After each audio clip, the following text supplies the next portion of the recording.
escritura que se utilizaba era el cuneiforme. ¿Qué es esto? Bueno, la escritura cuneiforme fue una escritura que se hacía sobre la arcilla húmeda. John, Se hay hacía... un micrófono prendido. Perdón, hay un micrófono prendido. Listo. Bueno, como decía, ¿no? Es la primera escritura de la cual se tiene, digamos, nociones junto con el sistema jeroglífico egipcio. Este tipo de escritura se hacía sobre tablillas de arcilla húmedas y se secaban, digamos, al fuego. Se hacía con una especie de caña, ¿no? Un pedacito de caña con una forma triangular, lo que permitía hacer unos trazos que en un primer momento lo que hacían era mostrarnos la forma de estas palabras que expresaban, y con el tiempo fueron obteniendo una abstracción hasta transformarse en ideogramas, ¿no? Encontramos en China, por ejemplo, un mismo sistema parecido en cuanto a lo que representa, no en cuanto a la forma de escritura. Pero bueno, vamos a lo que es la obra en sí, ¿no? Jonathan, Esta obra, una pregunta. Digamos, ¿se puede decir que estas son las primeras, los primeros grupos humanos que se organizan en ciudades, digamos, de la sí, historia? bien, se tiene, digamos, un estudio bastante amplio sobre lo que es Mesopotamia, sobre lo que es Egipto, y bueno, básicamente la cultura mesopotámica, Mesopotamia viene de lo que sería entre dos ríos, ¿no? O sea, el Tigris y el Éufrates. Creo que muchos de nosotros hemos escuchado hablar de estos ríos. Si no es, digamos, por la historia, es por la religión, digamos que en la Biblia se nombra mucho estos ríos, ¿no? O sea, fueron los ríos que alimentaron a la civilización sumeria, a la civilización acadia, a la civilización asiria, babilónica. Los persas luego llegaron a esta zona, ¿no? O sea, es una zona muy rica en cuanto a, digamos, explotación agrícola, ¿no? Tenemos gente que en un principio vivía en las zonas eh, aledañas a estos ríos. En realidad vivían cerca más bien de la base de las montañas, y luego poco a poco fueron adaptándose y, bueno, haciéndose sedentarios. Esto, bueno, tiene que ver con la revolución del Neolítico, allá por el 10.000 antes de Cristo, con la revolución urbana que vino después, más o menos en el 9000. Tenemos ciudades como Catalhuyuk en Turquía, que eran ciudades prácticamente subterráneas. Eran lugares que la gente horadó la piedra para poder vivir allí. Y bueno, con el tiempo fueron asentándose más en el sur, en la zona de Palestina también, bueno, también en Egipto, obviamente, ¿no? Sin embargo, la cultura más antigua de la cual se tiene, digamos, noción sería la sumeria. La cultura sumeria básicamente tenía un idioma, el sumerio, que es un idioma que no tiene relación con otros idiomas en el mundo. O sea, se lo viene estudiando desde el siglo XIX y no se ha encontrado todavía un primo, un hermano lingüístico, ¿no? Ya que las culturas que luego se instalan desde lo que sería Arabia van a emigrar hacia la zona de Mesopotamia. Son todos pueblos semitas, ¿no? Tenemos Los acadios ya son semitas. los asirios, los amorreos, los arameos, ¿no? Y bueno, finalmente los árabes, que son, digamos, los pueblos que al vivir en las zonas desérticas, encuentran la zona de estos ríos más rica que sus zonas de origen. Todos estos pueblos tienen en común, lingüísticamente hablando, lo que sería un origen semítico, que tiene relación también con el hebreo. Pero bueno, el hebreo... Jonathan, ahí Elías te quería hacer una pregunta. A ver. Sí, Elías. No se te escucha, Elías. Cualquier cosa, si podés escribir en el chat. Bueno, mientras tanto continuamos, Jonathan. Entonces, Bueno, tenemos estas primeras civilizaciones, digamos que, vos viste que los griegos lo que hacían era nombrar los lugares, porque en realidad Mesopotamia es meso, en el medio pótamos, que son los ríos. Mesopótamos, es decir, ellos eran los que le ponían los nombres a los lugares, los nombres a las cosas, ¿no? Es decir, pero bueno, sí, evidentemente son todavía anteriores, estos grupos humanos, estas ciudades, son anteriores a las polis, son muy anteriores, digamos, ¿no? Es decir, son las primeras. Claro, imagínate, las primeras polis son del siglo VIII, si no me equivoco. Sí, un poco antes, ¿eh? Sí, Estoy sí. hablando del siglo, para que te des una idea, entre el siglo V, las primeras ciudades son del siglo IX, ¿no? Y los primeros asentamientos en lo que son las zonas, digamos, mesopotámicas son por el 5000. Que se tenga registro de escritura, obviamente se establece como el 4000 más o menos, el 3500. En esa época, digamos que ya había registro de contabilidad, ¿no? Y bueno, a partir de esto, de escritura. Vos comentaste que es uno de los primeros escritos, y fíjate que sí, es uno de los primeros escritos. Sin embargo, no es el autor el más antiguo. El autor más antiguo era una sacerdotisa de Ishtar, Esuatana, creo que era que se llamaba, que, bueno, ella escribía poemas a la deidad, ¿no? A Ishtar, y fue hija de Sargón el Grande, que fue el que fundó, digamos, este primer, entre comillas, imperio de los acadios, ¿no? Que unió todos estos pueblos en un solo estado.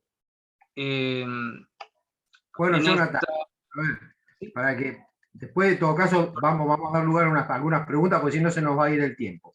Vamos a hablar entonces, vamos a referirnos acá a una obra, digamos, Sí. a la primera obra literaria, ¿no es cierto? Exactamente. Es la primera obra literaria, porque antes de esto, no sé, por lo menos conocido, no hay escrito, ¿no? Es decir, tenemos la primera obra literaria para todos los estudiantes de literatura, digamos, estamos frente a la primera obra literaria de la historia de la humanidad, por lo menos conocida. Y bueno, vamos a hablar un poco de eso, ¿no? Que Borges, él hace una edición de la epopeya, hace como un resumen, ¿no? En su libro de los sueños, él hace un resumen, ¿no? Y bueno, habla de la importancia de esta obra, que dice que está todo resumido, todo lo que son los miedos, los sueños de la humanidad, ¿no? Y bueno, ¿vos te acordás cuando vimos El Inmortal? Bueno, ahí está todo, porque en última instancia Gilgamesh lo que busca es la inmortalidad, ¿no? Es decir, es ese camino en busca. Así que bueno, si te parece, Jonathan, vamos compartiendo un power que preparaste, nos vas contando y cualquier cosa paramos ahí para las preguntas, ¿no? Bueno, vamos a ver ahora si, a ver si vamos bien. Bueno, vamos ahí con la primera, Bueno, como dije, ¿no? Esta obra data del siglo entre 15 y 18 antes de Cristo. El autor se desconoce.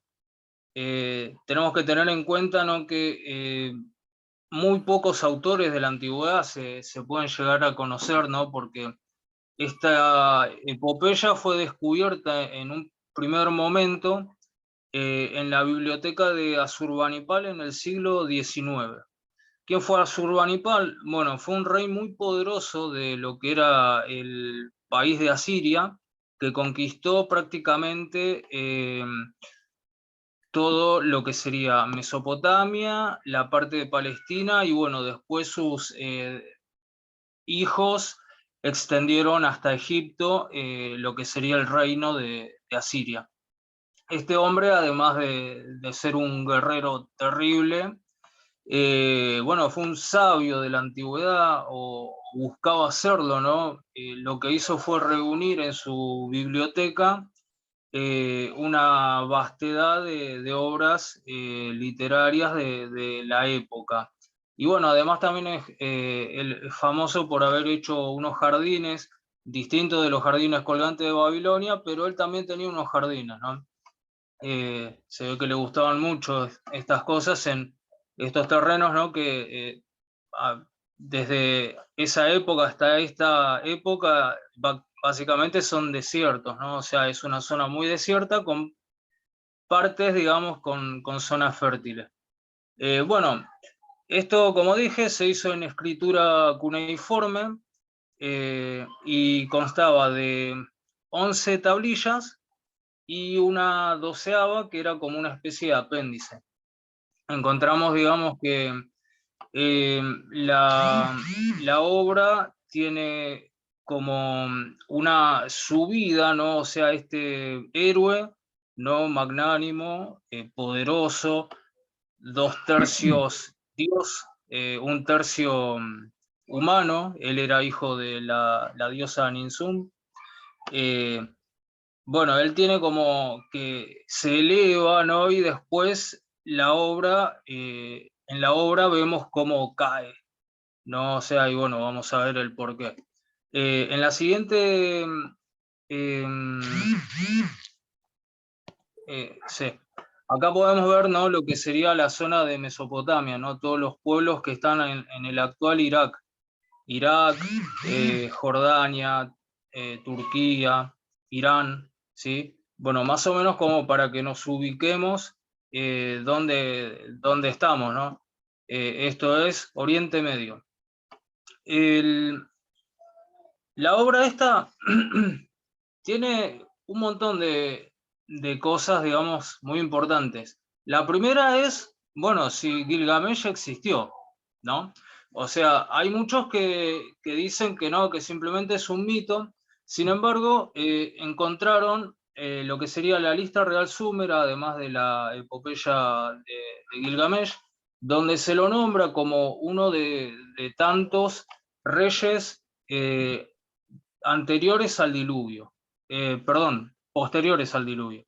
Él, digamos, aparece y reina 1000 y pico de años, ¿no? Lo cual nos parece una locura. Pero bueno, en esta época se dice, ¿no? Que los humanos vivían mucho tiempo. Además, se descubrió una tablilla donde se habla de Gilgamesh y de Aga, ¿no? Aga era el rey de otro lugar, que era Kish, y bueno, de Aga se sabe que existió porque se descubrieron otras tablillas donde, bueno, se da la explicación de quién era, ¿no? O sea, de que era el rey de Kish. Entonces se dice, ¿no? Que entonces podría ser que Gilgamesh existiera. Esto, bueno, es de donde se agarra la gente que dice que fue un personaje histórico. Después, bueno, la historia esta lo que nos hace ver es lo que sería la solución al problema de la muerte, ¿no? Es algo que la humanidad durante toda su existencia prácticamente estuvo buscando. Lo que es, digamos, tratar de trascender, ¿no? O sea, incluso hoy mismo la ciencia siempre trata de solucionar esto con nuevos tratamientos para las enfermedades, ¿no? Tenemos, por ejemplo, la filosofía budista que dice, ¿no? Que la enfermedad, digamos, es el problema de la humanidad, ¿no? Esto bueno, dentro de la filosofía budista, lo que sería el apego a lo material, ¿no? O sea, y la humanidad que puede trascender a través del nirvana, ¿no? Bien, como dije, estos son 12 tablillas, donde las 6 primeras hablan de un héroe, digamos, que va a la cima, ¿no? Y luego cae como los mejores. Eh, también esta obra como lo que busca transmitir el autor, ¿no? O sea, en la voz de Gilgamesh, a la humanidad, ¿no?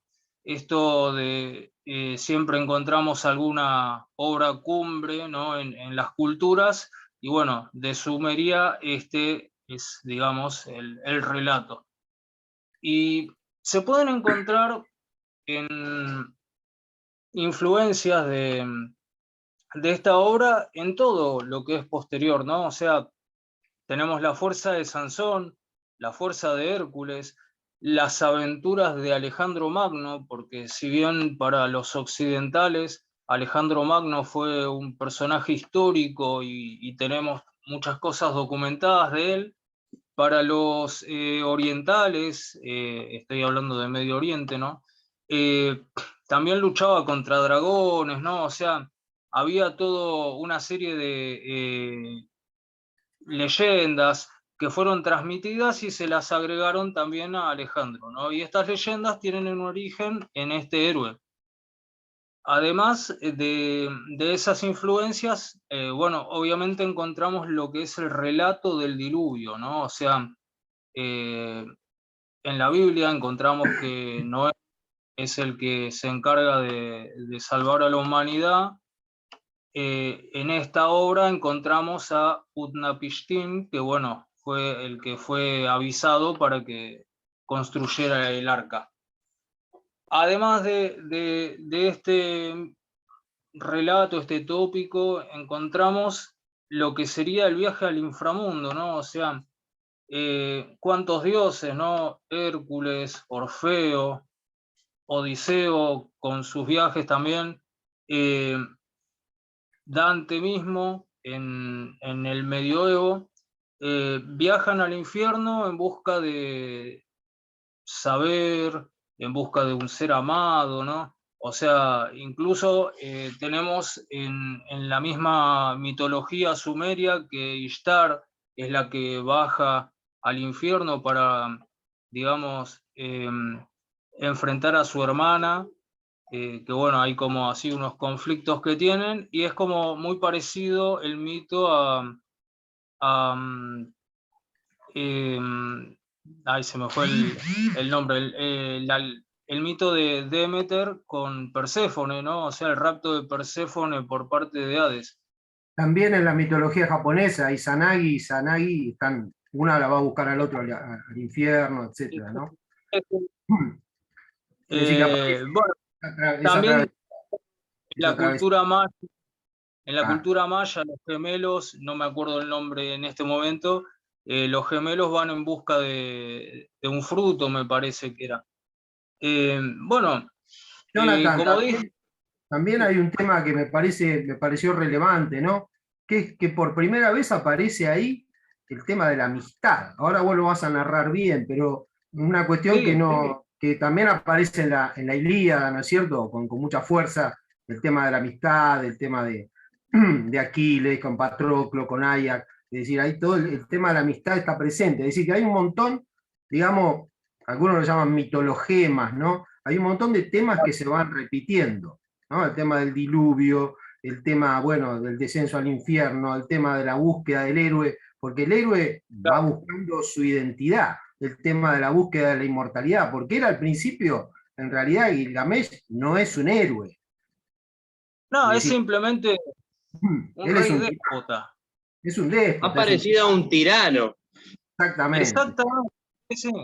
Gilgamesh, digamos que él, el poema empieza diciendo que, bueno, que él era un rey muy poderoso y era malo con su gente, ¿no? O sea, eh, era, digamos, tiránico, y por esto, ¿no? O sea, por esta forma de ser, él era como pedante, ¿no? O sea, él era dos partes Dios, ¿no? O sea, se creía por arriba de la humanidad. Entonces los hombres, ¿no? Dice la obra, le piden ayuda a los dioses, y bueno, Anu, el padre de los dioses, ¿no? El rey de los dioses, ¿no?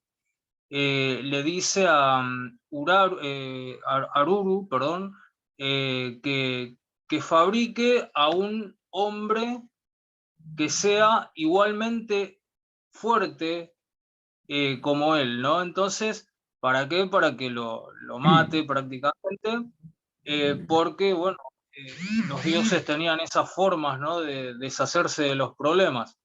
Ahora después vamos a ver un poquito más de estas formas de proceder de los dioses. Bueno, Entonces, así es como nace Enkidu, ¿no? Y ya nos metemos de lleno, ¿no? En la obra. Empieza, ¿no? Con este rey que es un déspota. Los hombres le piden ayuda a los dioses, y los dioses acceden, creando para enfrentarlo a Enkidu, que es un hombre corpulento como Gilgamesh, ¿no? O sea, era peludo, tenía cuernos, ¿no? Y vivía en estado salvaje, ¿no? Y acá tenemos una dicotomía que aparece en la obra, ¿no? El tema de lo salvaje y lo civilizado, ¿no? Gilgamesh es lo civilizado, él, digamos, que es el rey de una ciudad, ¿no? Podríamos llamarla, ¿no? Ciudad-estado. ¿Por qué? Porque tiene todas esas características. Es una ciudad que se comporta como un estado, muy parecido a lo que son las polis griegas. En este caso, Gilgamesh representa a la civilización, y Enkidu representa lo salvaje, lo natural. Enkidu vivía entre las gacelas, comía con ellas, pastaba. O sea, fue el primer vegano y activista ecologista también, porque él se dedicaba a destruir las trampas de los cazadores, ¿no? Entonces, bueno, mira, los pero cazadores. Jonathan, era también casi un animal, porque él tenía relaciones con los otros animales, no estaba humanizado. Claro, sí, sí. Sí, no quería ser tan explícito, pero sí, en realidad, digamos No que hay problema. era. También te faltó decir que Gilgamesh también tenía lo que nosotros conocimos tanto en la Edad Media, que era el derecho de pernada, ¿no? Es decir, el derecho de acostarse con la mujer, tener la primera relación con la mujer la noche de bodas. Bueno, era el rey. O sea, Claro. en esa época, digamos que sí, bueno, tenemos lo que es el código de Hammurabi, ¿no? Que el ojo por ojo, diente por diente, ¿no? O sea, tenemos eh, estados que tienen sus leyes, y bueno, una de estas era esa, ¿no? Y bueno, Enkidu estaba alejado de todo eso.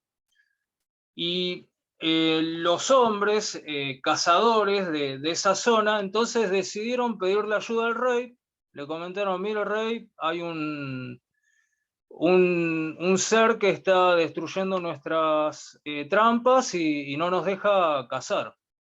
Y bueno, entonces Gilgamesh, muy inteligente, ¿no? Porque, o sea, él directamente acudió a una Naditu, que sería una especie de prostituta sagrada. Eh, Tengo que hacer una explicación de esto. La prostitución en Sumeria no era algo mal visto, era como un funcionario de Estado, ¿sí? O sea, se encargaba de proteger, de limpiar el templo, en este caso de Ishtar, que era la diosa de la fertilidad, además de la diosa de la guerra.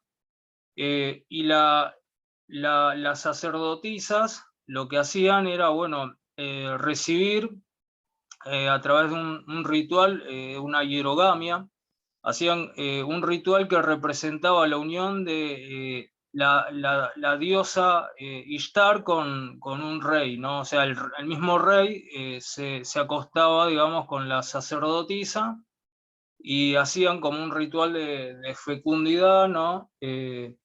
Donde, bueno, Ishtar representa lo que sería la madre tierra y el rey, digamos, el que la fecunda. Además, tenemos que era una obligación para todas las mujeres el tener que una vez en su vida prostituirse. O sea, tenían que sentarse en las escalinatas del templo y esperar a que un extranjero se acercara y le tirara unas monedas. Y bueno, esas monedas eran, digamos, para el templo. Hay casos en los que hubo mujeres que no eran muy agraciadas, que bueno, estuvieron mucho tiempo, muchos años inclusive, esperando a que alguien las eligiera. Bien, la Naditu era como una cortesana, ¿sí? Podemos hacer una similitud también con la geisha de Japón, ¿no? Una geisha en Japón sabía arte, sabía leer y escribir, eh, sabía muchas cosas, no era una simple mujer, digamos, que se utilizaba. Adora de sexo, nada más. Claro, era mucho más que eso. Y cumple un papel muy importante esta Naditu, ¿no? Porque justamente ella es llevada ante Enkidu y bueno, en un primer momento, obviamente, ella se entrega a Enkidu, ¿no? La obra dice que pasa 7 días y 7 noches con ella, bueno, teniendo sexo, ¿no? Y cuando Enkidu quiere volver con los animales, las gacelas se alejan de él y bueno, le tiemblan las piernas, ¿no? O sea, y se siente débil, entonces vuelve con la Naditu y ella le dice que lo puede llevar a otro lugar, que ese no es su lugar, que él tendría que estar en la ciudad y conocer a Gilgamesh, el rey de Uruk, ¿no? Justamente en este país-estado, en esta ciudad, ¿no? Que era un rey muy poderoso. Y bueno, Bien. entonces él... Entonces acá ya tenemos los dos personajes principales de la obra, ¿no? Un rey, un tirano, una persona que en cierto sentido hacía uso de poder, y un ser creado al principio, ¿no? En cierta animalidad, que el mismo Gilgamesh lo manda de alguna manera, le manda una prostituta para que lo civilice, pero que ahí es el otro polo, son dos polos, por el momento hay dos polos enfrentados. Por el momento hay dos polos enfrentados, ¿no? Ahora vamos a ver qué pasa cuando esos dos polos se encuentran. Sí. Bueno, Bien. entonces tenemos acá una escena en la que la prostituta le da de comer pan y le da de tomar cerveza, ¿no? Esto es muy importante porque es digamos, los símbolos de la civilización, ¿no? O sea, el pan y la cerveza los encontramos gracias a la agricultura, ¿no? Entonces, los pueblos y seres que no tienen agricultura son incivilizados. Y es gracias a esta acción de comer pan y de beber cerveza, y digamos, de aprender el idioma de Gilgamesh, digamos, que Enkidu se civiliza, la Naditu cumple su papel, que fue muy importante, y bueno, encuentra en el camino hacia la ciudad a los hombres que están, digamos, muy cansados de trabajar y se quejan del rey, que era un tirano. y Enkidu viaja a la ciudad y ya con una mala visión de Gilgamesh, y todo empeora cuando justamente el rey trata de someter a una mujer a través de justamente el derecho de pernada, y bueno, viene acá, se ponen a bailar tango, como se ve en la imagen. Bueno, estos polos se enfrentan y son muy poderosos, ¿no? O sea, sucede que Enkidu lo vence a Gilgamesh, ¿no? Pero le perdona la vida, ¿no? Y de esta forma se hacen amigos, ¿no? Entonces este antagonismo, ¿no? Esta bronca que se tenían, se acaba, ¿no? Y bueno, Enkidu pasa a ser, digamos, un ciudadano más de la ciudad de Uruk. Como son amigos, el texto dice, son íntimos amigos, ¿no? Algo así como una relación como Alejandro y Heracleón, ¿no? Una cosita así. Patroclo y Aquiles. Aquiles y Claro, Patroclo y Aquiles, ¿no? O sea, ese amor de hombres, ¿no? Que había en la antigüedad. En esta situación de amistad que existe entre ellos, ¿no? Que se comparten todo, ¿no? Los sueños, ¿no? Acá, Gilgamesh le cuenta, ¿no? Que él quiere gloria, ¿no? O sea, él quiere trascender, ¿no? O sea, fíjate lo que sería, ¿no? Esta inmortalidad, ¿no? Inmortalidad a través de la gloria antes de la inmortalidad misma, ¿no? Porque Gilgamesh quiere ser recordado. Él dice que quiere viajar al país de los cedros, ¿no? Y ustedes dirán, ¿cuál será el país de los cedros? Y no hace falta más que mirar las banderas del mundo para saber cuál es el país de los cedros y dónde se ubicaba el bosque de Umbaba. El país de los cedros es el actual Líbano, tiene en su bandera dibujado un cedro. Cualquiera que haya ido alguna vez al Hospital Los Cedros habrá visto el simbolito. Bueno, justamente es sirio-libanés el dueño, me parece. Entonces le comenta a Enkidu que él quiere ir a buscar madera, porque recordemos que esta zona tiene los ríos, ¿no? Pero no tiene lo más importante, que es, digamos, lo que son la piedra, la madera, ¿no? O sea, tiene caña y barro. Y las casas eran de adobe o eran hechas de ladrillos secados al sol, ¿sí? Entonces tenían que irse hasta el Líbano a buscar madera para poder realizar proyectos, digamos, más fuertes. De esta manera, Enkidu le dice que ¿para qué va a ir ahí si él es feliz ahí en Uruk? Y él le explica que él quiere ser recordado como que venció a Umbaba, otros le llaman Uwawa, que era el guardián del bosque.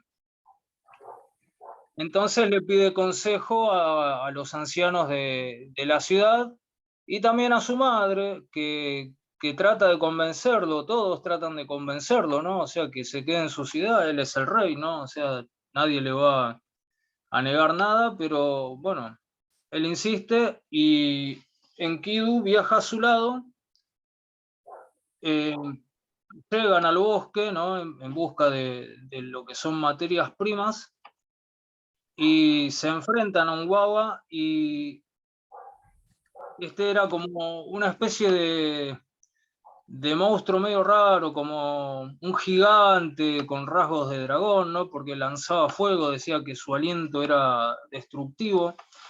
Y es finalmente Enkidu el que vence a Umbaba en un momento en el que están enfrentándose Gilgamesh y Umbaba lo tira, ¿no? O sea, casi como que lo tiene sometido y Enkidu lo mata a un baba.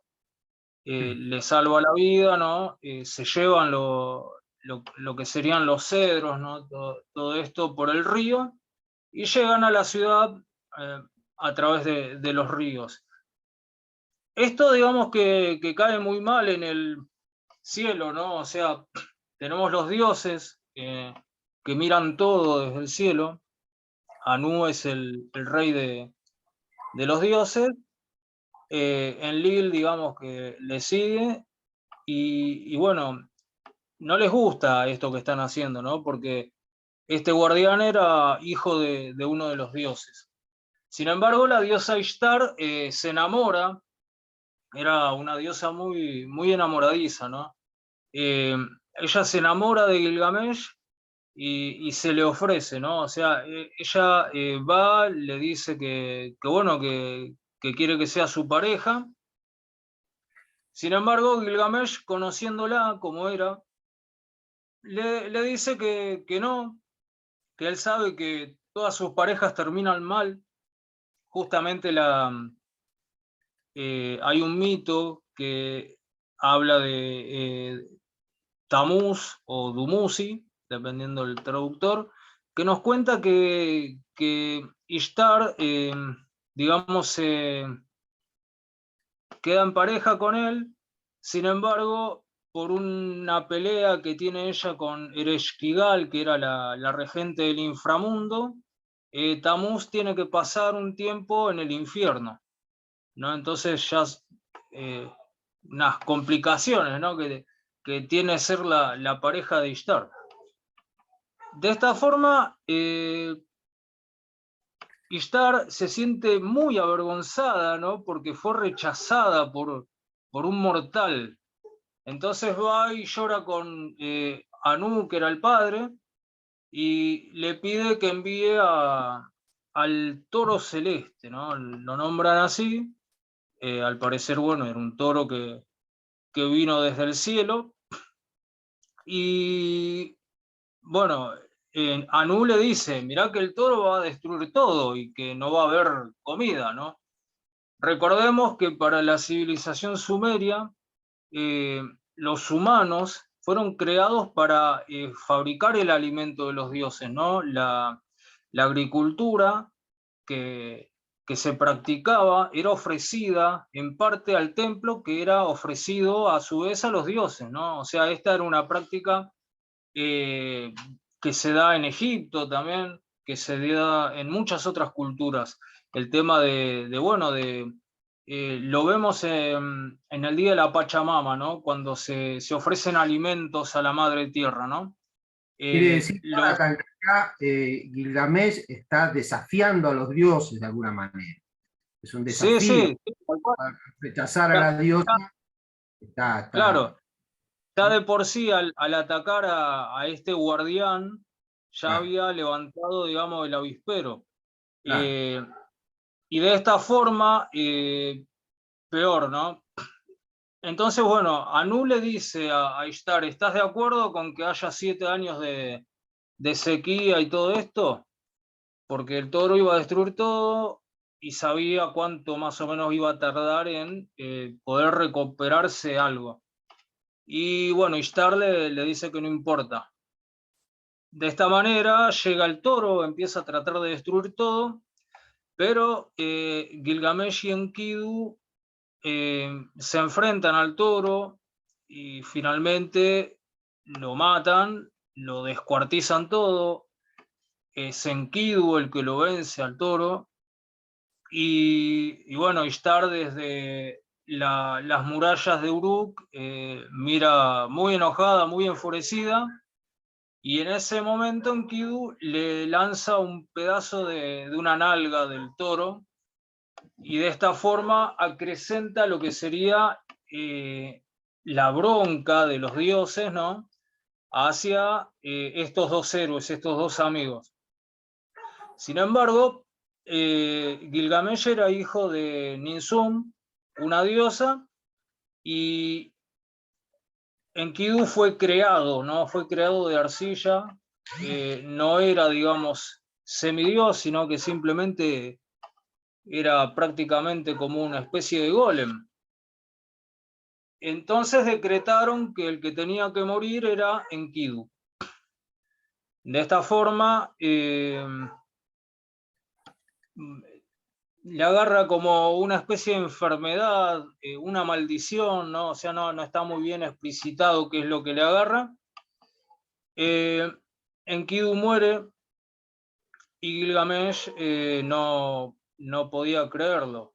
Había muerto su mejor amigo, ¿no? O sea, no quería que nadie lo tocara, ¿no? O sea, pasa mucho tiempo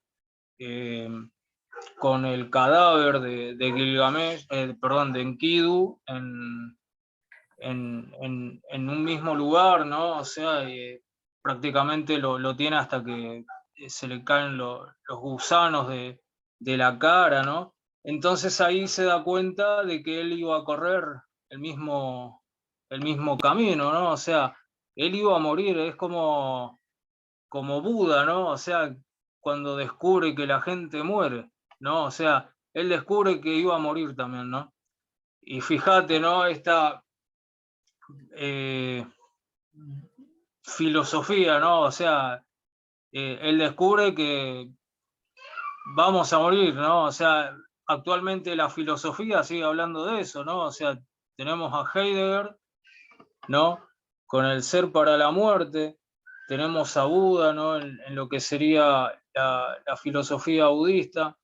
Y bueno, entonces estaba muy apesadumbrado, hasta que en un momento tiene como una especie de iluminación, si se quiere, ¿no? Y dice, voy a hablar con mi antepasado Utnapishtim, ¿no? Y bueno, ¿quién es Utnapishtim? Entonces, vamos a contar quién es Utnapishtim. Acá, Jonathan, acá entramos un poco en el tema de la inmortalidad, ¿no es cierto?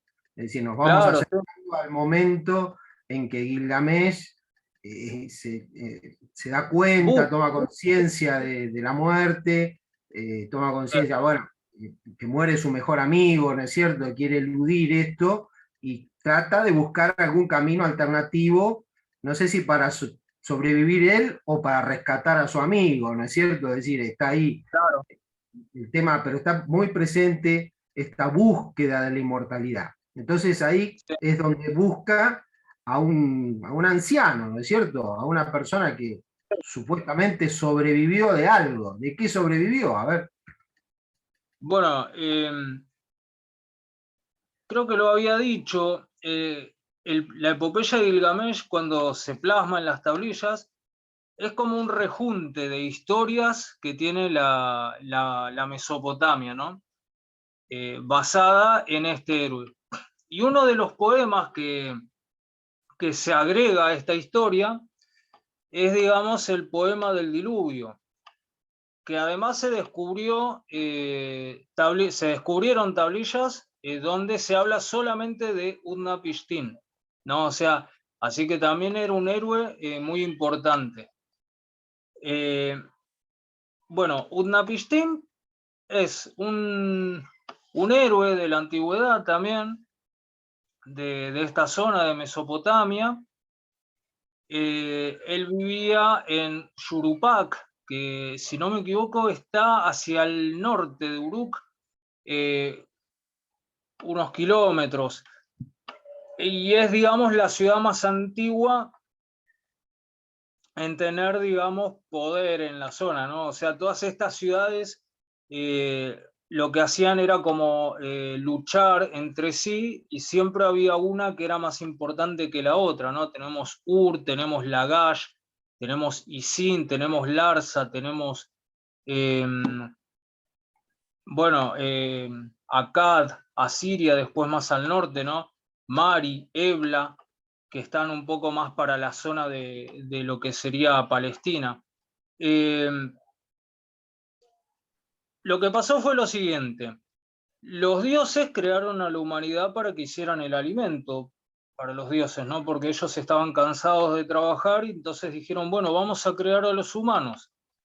Crearon a los humanos, pero con el tiempo sucedió que los humanos se empezaron a multiplicar y empezaron a hacer mucho ruido. Y el dios Enlil se enojó. Digamos que Enlil es el dios que más bronca le tiene a la humanidad, es el viento, ¿no? O sea, es como un dios, digamos, muy temido en la antigüedad, fue un dios muy importante. Y él decide, o sea, luego de una reunión con los dioses, ¿no? O sea, él era como el jefe máximo, a pesar de que su padre, Anu, era, digamos, el rey, ¿no? Él era el que llevaba la batuta. Decide eliminar a la humanidad. Y lo que hizo, digamos, fue convocar a las tormentas para que destruyeran a esta humanidad, ¿no? Que había sido creada de arcilla, así como Enkidu. La humanidad de antes también había sido creada de arcilla. Sin embargo, el dios Enki, él, digamos que fue el que creó a la humanidad, fue el que le dio vida, le enseñó, digamos, la agricultura, ¿no? O sea, le enseñó muchas cosas. Él decide salvar a un hombre, lo busca en Yurupac, a Utnapishtim, y bueno, le dice que arme un arca, ¿no? Un barco, le pasa las medidas, ¿no? Y es prácticamente el mismo relato que el de la Biblia, ¿no? O sea, en la Biblia encontramos que, bueno, la humanidad se volvió pecaminosa, ¿no? Y bueno, tiene su ideología la Biblia, ¿no? Sin Jonathan, embargo, vos podés decir, digamos, podrías afirmar que los relatos bíblicos se basan en esta epopeya o en este poema épico. no hay, digamos, forma de poder negar esto porque si nos tenemos que meter en la historicidad o no de Moisés, de Abraham, ¿no? Estos relatos son mucho más antiguos de lo que, digamos, explican, ¿no? Los expertos en la Torá, ¿no? Y todo esto. Y Es decir, además, es más antiguo que el Génesis. Esto es mucho más antiguo que aparece.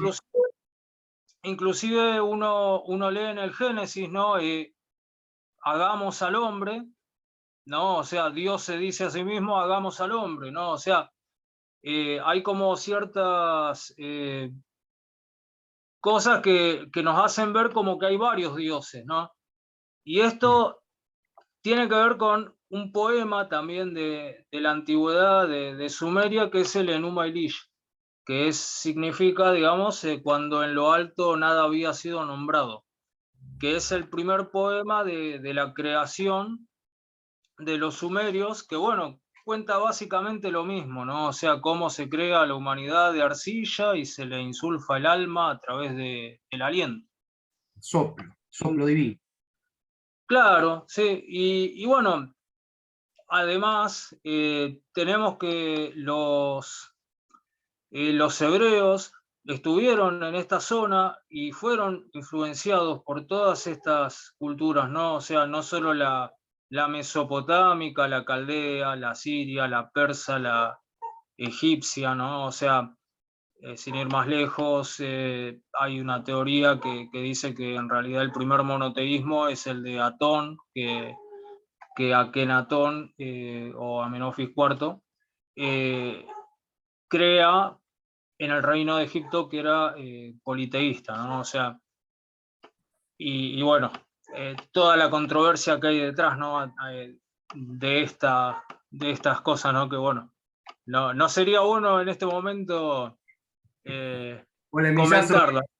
Está bien. Claro, sí. Continuemos entonces con este hombre que se salva. Hay un hombre un único hombre que se salva del diluvio. Y Gilgamesh lo va a ver. Claro, bien, ahí hay una cuestión, ¿no? O sea, en realidad, Enki le dice que él haga el arca y que busque a su familia y a sus conocidos y lo salve también, ¿no? O sea, no es que es él solo. Ajá, bien, Él fue el líder de los que se salvan. bien. Y bueno, esta es la diferencia, ¿no? Con la Biblia. O sea, en la Biblia es Noé, sus hijos y su esposa, ¿no? En este caso es, digamos, Utnapishtim quien salva a parte de sus conocidos y algunos animales. Ujú. De esta forma, cuando termina el diluvio, o sea, pasan 7 días, bueno, envía unas aves, ¿no? Para ver si ya había tierra firme.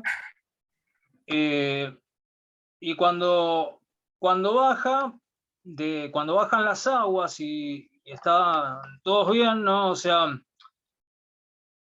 es interesante porque muestra el relato, nos dice cómo los cuerpos de los otros humanos se van deshaciendo porque eran simple arcilla, ¿no? O sea, fue tal la destrucción que generó el diluvio, ¿no? Que bueno, hizo todo eso.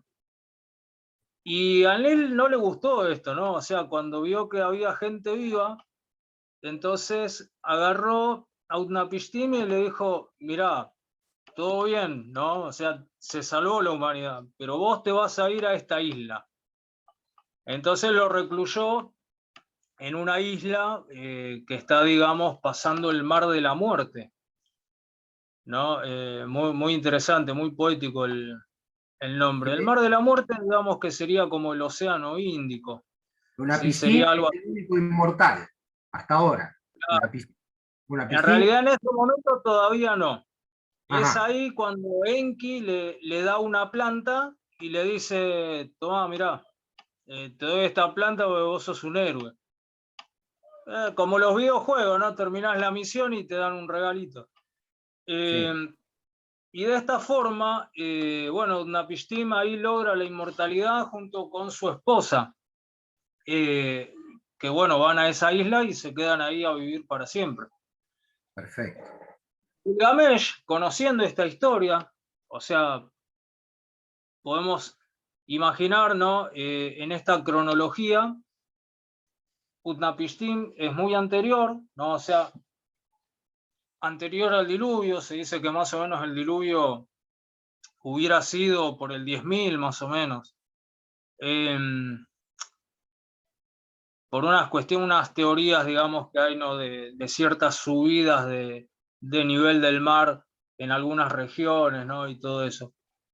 Él dice, bueno, voy a agarrar y voy a hacer lo que hizo mi antepasado. Voy a buscar a mi antepasado para obtener, digamos, la inmortalidad. Entonces,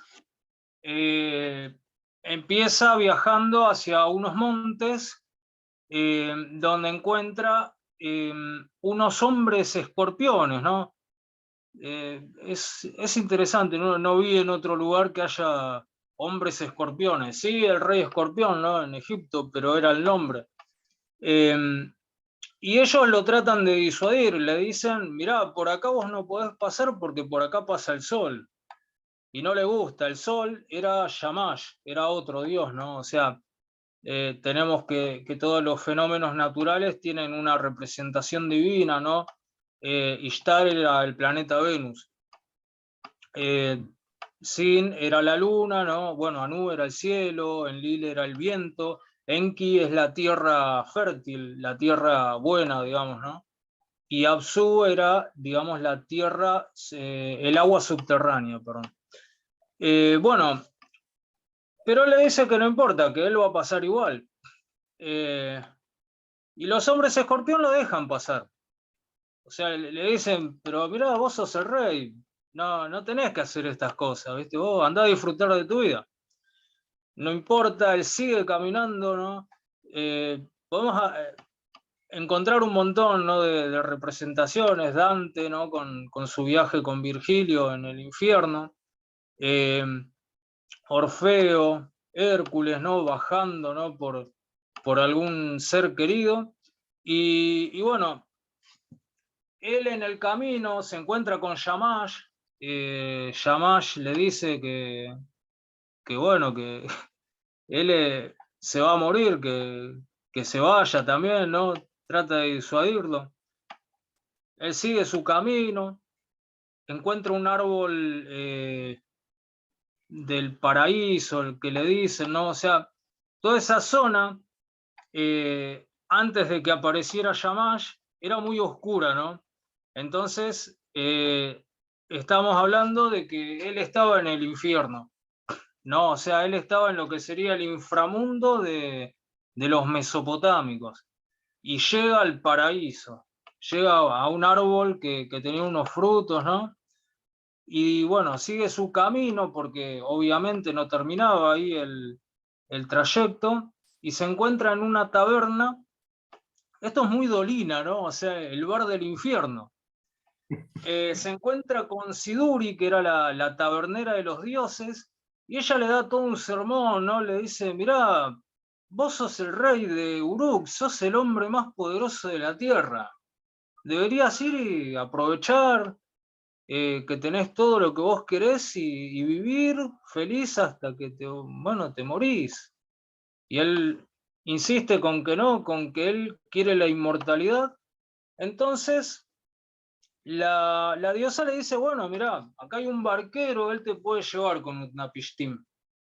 Y bueno, entonces habla con el barquero es como un precursor de Caronte, ¿no?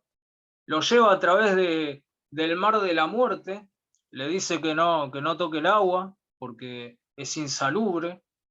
Entonces, bueno, viajan durante 3 días los que un barco común y corriente haría en 3 años.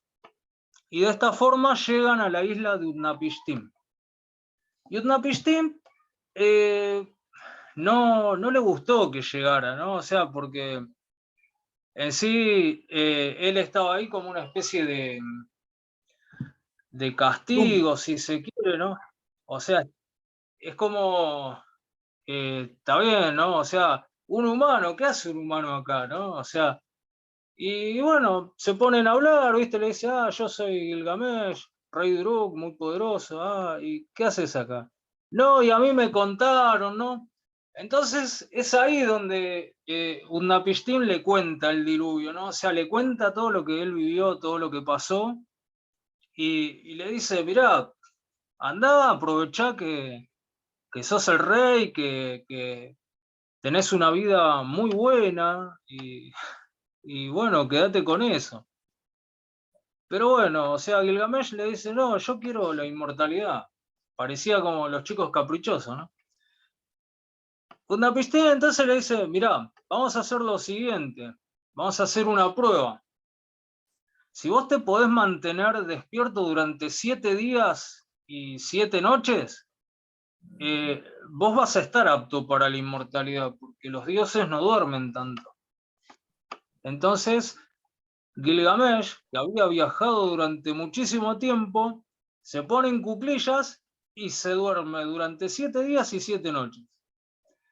Y en ese tiempo, la mujer de Utnapishtim, por órdenes de Utnapishtim, le dice, mirá, hacete unos panes para que sepa cuántos días estuvo durmiendo.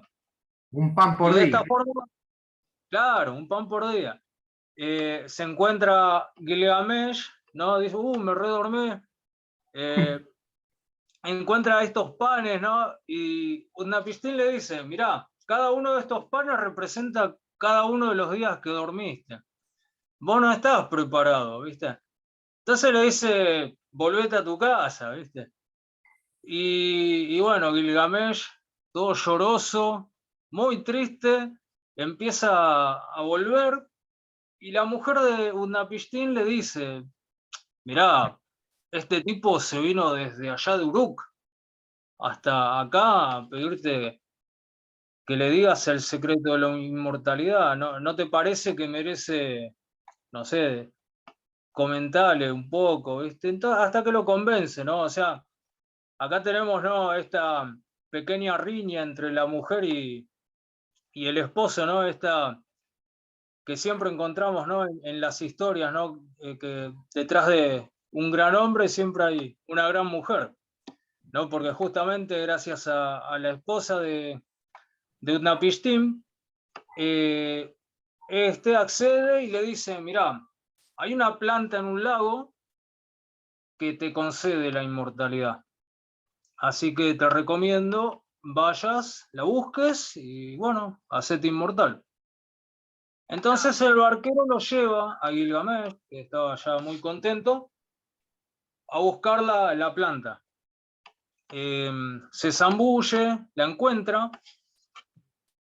En uno de los libros que leí sobre Gilgamesh, dice que él come de la planta, ¿sí? Pero no, él no podría haber comido de la planta, porque si no hubiera sido inmortal. Él encuentra la planta, pero como estaba muy cansado, nuevamente se duerme. Y esto le trajo la mayor desgracia que pudo haber tenido, ¿no? Que es que se le haya robado una serpiente. Y acá tenemos Otro personaje. otro personaje muy recurrente, ¿no? O sea, la serpiente la que le roba la inmortalidad, así como la serpiente hace que Eva y Adán pierdan la inmortalidad en el jardín del Edén. Fíjate cuán importante es la cultura sumeria, ¿no? Que influencia en tal forma a las demás culturas de la zona, porque los hebreos están en la zona de Levante, ¿no? O sea, están un poco más alejados. Y bueno, sin la planta, y ya totalmente cansado, Gilgamesh vuelve muy triste, con los sueños destrozados, ¿no? O sea, él pierde la oportunidad, él en un momento, cuando está hablando con Utnapishtim, le dice que yo quiero esta planta para compartirla con todos, ¿no? O sea, incluso habríamos sido todos inmortales gracias a Gilgamesh si no se hubiera dormido. Pero bueno, y de esta forma concluye la historia, ¿no? Con un Gilgamesh que se pone a mejorar las murallas de Uruk. Es decir, Y busca la gloria, busca la inmortalidad, sí, en sus obras. La perduración, claro, la perduración a través de la construcción de una ciudad, y no la perduración a través de la inmortalidad personal. Claro. Y vos fijate cómo es, ¿no?, esta ideología, ¿no? O sea, la inmortalidad a través de la gloria, la inmortalidad a través de las obras, ¿no? O sea, y es algo que perdura y que es visto en muchas culturas también. Bien, vamos a... Por último, yo me quería quedar con unas frases muy significativas, ¿no? O sea, de esta obra, ¿no? Esto, lo que tiene que ver con la civilización, ¿no? Que le dice la Naditu a Enkidu, ¿no? Le dice, come este pan, oh Enkidu, que da vida, bebe de la cerveza, como es costumbre aquí, ¿no? O sea, es el momento en que Enkidu se civiliza, ¿no? Bueno, después el tema de la gloria, cuando Gilgamesh le dice, si caigo, fundaré mi gloria, la gente dirá, Gilgamesh cayó luchando contra Uwawa. Después, bueno, el tema de la muerte. Un demonio se ha apoderado de mi cuerpo, la muerte se hospeda en la estancia donde duermo, ¿no? O sea, él está pensando constantemente, ¿no? O sea, vaya donde vaya, allá está la muerte, ¿no? O sea, ningún lado puede recluirse porque sabe que se va a morir. Y bueno, finalmente el consejo que le da Siduri, que es bastante largo, que le dice, oh Gilgamesh, ¿por qué vagas de un lado a otro? No alcanzarás la vida que persigues. Cuando los dioses crearon a los hombres, decretaron que estaban destinados a morir. y han conservado la inmortalidad en sus manos. En cuanto a ti, oh Gilgamesh, llena la panza, parrandea día y noche, que cada noche sea una fiesta para ti. Entrégate al placer día y noche, ponte vestiduras bordadas, lávate la cabeza y báñate. Regocíjate contemplando a tu hijito que se agarra a ti, alégrate cuando tu esposa te abrace. No, o sea, este es el consejo que le da la tabernera a Gilgamesh antes de llegar a la isla de Utnapishtim. Y me pareció muy, muy significativo, ¿no? O sea, es como el carpe diem, ¿no? O sea, el vive el día.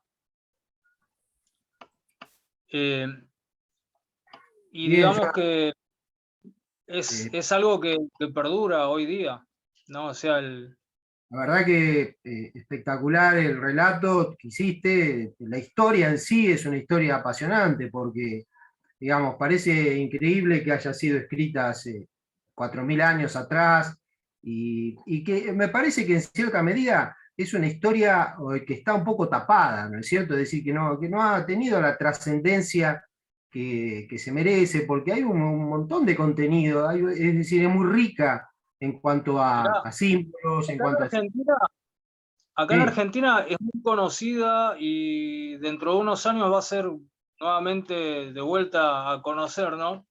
Te explico. No sé si sí, viste Robin Hood, él sí, dibujó Gilgamesh el Inmortal, Nippur. que fue una historieta muy importante de acá de Argentina, que fue el que también hizo Nippur de Lagash, Perdón, justamente, ¿no? Jonathan, Sí, es paraguayo, fue sí, paraguayo.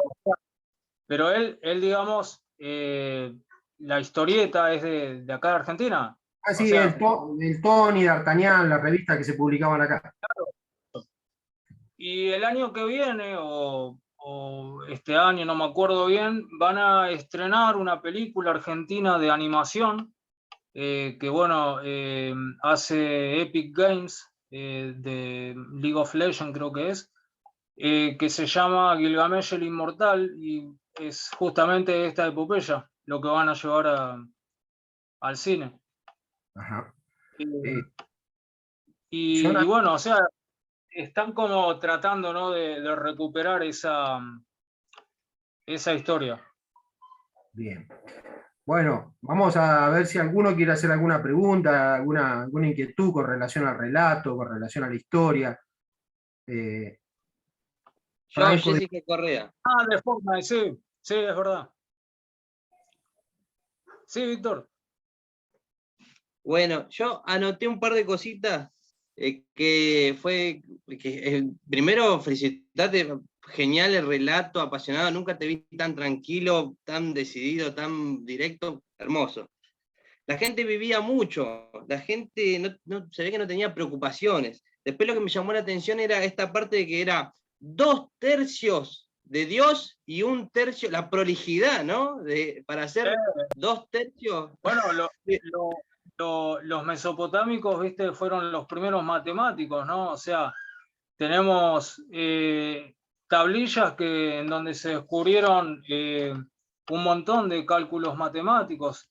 Hoy en día seguimos utilizando el sistema sexagesimal en los relojes, ¿no? En el tiempo, que fue inventado por esta cultura.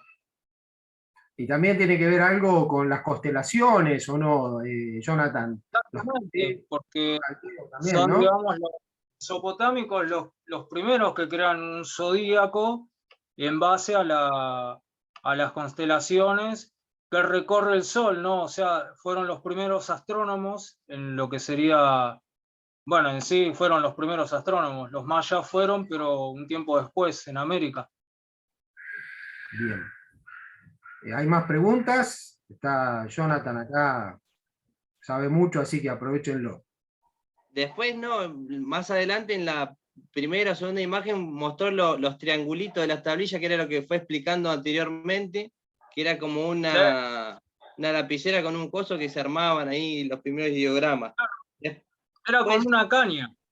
con una caña, ahí está, sí, yo escuché, pero no anoté. Después, bueno, esto de que todo el tiempo le están diciendo, che, loco, no vayas, no te vayas, no, quédate acá, ¿viste? Era como la inversión al alquimista que conocemos de Pablo Coelho, ¿no? Que le decía, andate, después volver, ¿no?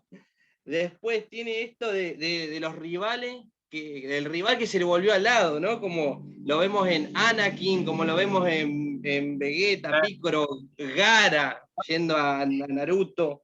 Después esto de matar al gigante también, que de referencia por todos lados, ¿no? Al mayor, al más grande. Lo que sí era como que él fue al inframundo, pero Orfeo buscaba a recuperar a Eurídice. Dante iba a ver a Beatriz y él iba por una cosa suya que él quería siempre para adelante, quería ir a buscar esa inmortalidad, eso que... No, pero también Endiku estaba ahí, ¿eh? ¿O no? Endiku estaba en el infierno. Claro.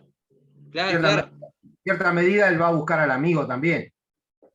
Ah, claro. Está bien, no la pensé. Enkidu está en el inframundo, pero él no lo puede ver, digamos, o sea, no puede encontrarlo en el inframundo. ¿No? O sea, por eso él sigue para buscar la inmortalidad, para poder despertarlo de la muerte. O sea, para darle esta planta, ¿no? Pero la pierde. Qué macana, ¿no? O sea, justo al último momento, ¿no? Pero bueno, claro, después sí, también... Ahí viene la frase, que el que madruga Dios lo ayuda, decir, él no se tiene que dormir, se quedó dormido. 2 veces, claro. Se quedó bueno, y esta referencia, ¿no? Que se quedó 7 días y 7 noches dormido, mientras que, ¿cómo es? Enkidu se había quedado, había con, ay, se fue el nombre que lo debería tener, de la diosa. Prostituta, la prostituta que estuvo con Enkidu, ¿no? Estuvo. Ahora, acá hay como una parte poética, ¿no? Porque ¿qué es me voy a entrar en un rango muy terrible, ¿no? Pero una prostituta, por definición, ¿no? Es una persona que tiene relaciones por algo a cambio. En este caso, yo no leí o no escuché que a ella le hubieran dado algo. Está bien, tenía la orden del rey, andá con Enkidu. Pero ella no, es como que no pide nada a cambio, es como que no, como que después le da pan, le da birra, y le dice, ¿viste? Y le enseña. Estamos rozando el amor ahí, de alguna manera, porque yo no veo un intercambio. Eran muy independientes estas Naditu, porque eran, digamos, funcionarios, y no eran cualquier funcionario, eran el funcionario, o sea, era como un sacerdote, como un cura en una iglesia, ¿no? O sea, ella era la que regía el templo de Ishtar, y el templo de Ishtar recibía donaciones de, sea metálico, en este momento no tenemos moneda, era metálico, o sea, se intercambiaba lo que es materias primas, grano, ¿sí? De cebada más que nada, y lo que es metálico, se habla de pesas que utilizaban para poder intercambiar lo que sería la plata y, bueno, el oro en el menor de los casos. Es decir, las prostitutas divinas, las etairas, no son prostitutas, claro, son las prostitutas del templo, y están abocadas a obedecer lo que la divinidad le pide, ¿no? Claro. Sacrificadas, en cierto sentido, a esa tarea. No aún así, el rey no le pidió que le haga pan y que le diera birra. Ahí como que... No, es cierto lo que vos decís. Ahí aparece la debilidad de la prostituta, digamos, casi se enamora al momento de humanizarlo, ¿no es cierto, Jonathan? Porque él era una persona que era un salvaje. Claro, sí. Mirá, tenés que tener en cuenta que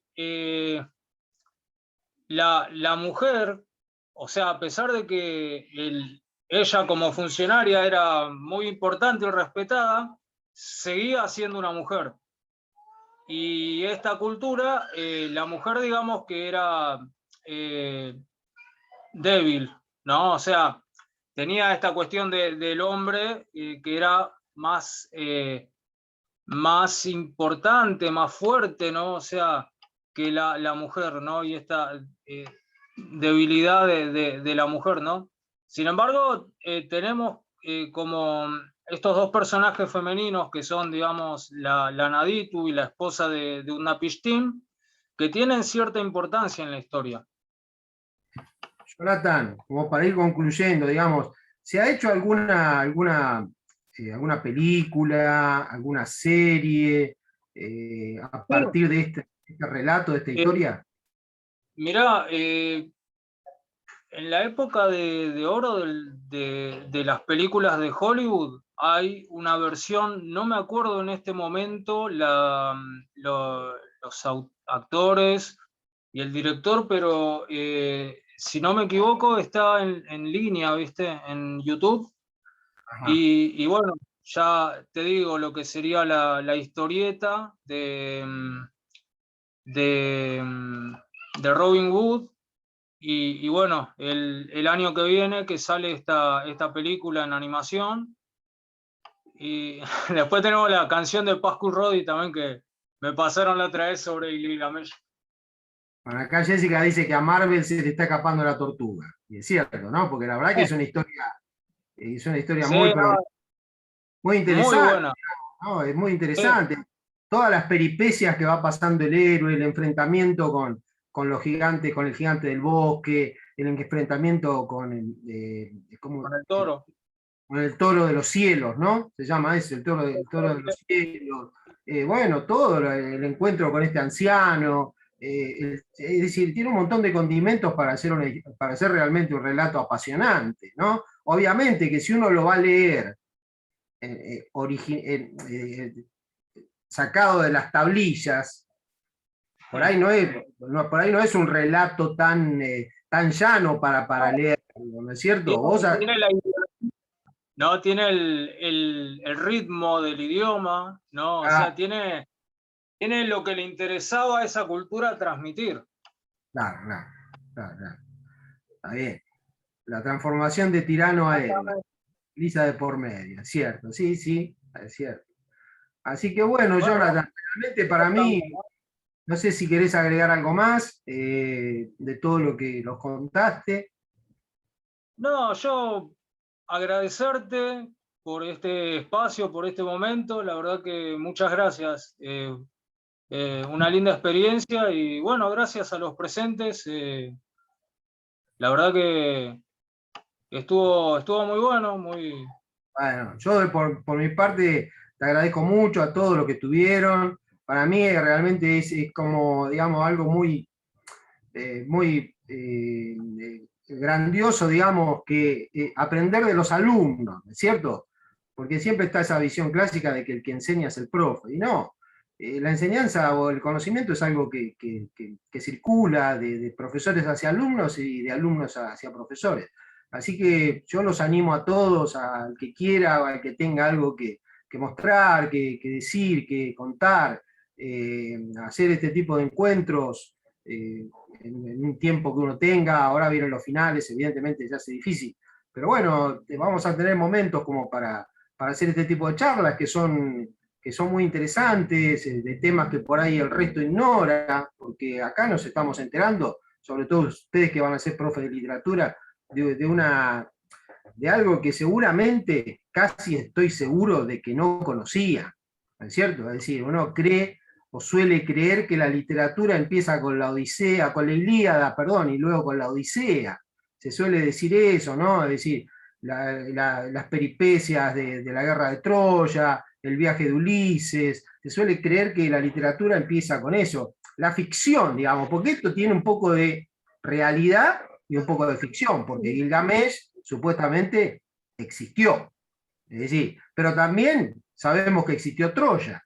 Es decir, que Claro.